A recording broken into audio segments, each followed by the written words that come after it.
আপনাদের কক্সবাজার যেমন অপার সম্ভাবনা রয়েছে, ঠিক একইভাবে অনেক সমস্যাও রয়েছে।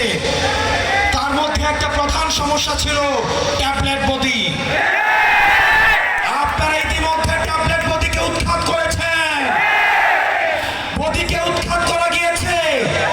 এখন আমাদেরকে লড়াই করতে হবে ট্যাবলেটের বিরুদ্ধে, ইয়াবার বিরুদ্ধে, মাদকের বিরুদ্ধে। প্রিয় কক্সবাজারবাসী, আপনাদের আরো সমস্যা রয়েছে। রোহিঙ্গারা নোবেলের লোভে খুনি শেখ হাসিনা বাংলাদেশে রোহিঙ্গাদের তখন আশ্রয় দিয়েছিল। কোন সেফ এক্সিট নিশ্চিত না করে রোহিঙ্গাদের ভবিষ্যৎকে ঝুঁকিপূর্ণ করে তুলেছে।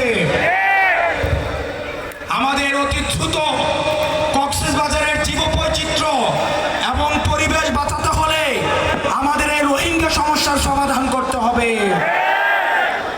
পরবর্তী বাংলাদেশের আমাদের এই পর্যটন শিল্প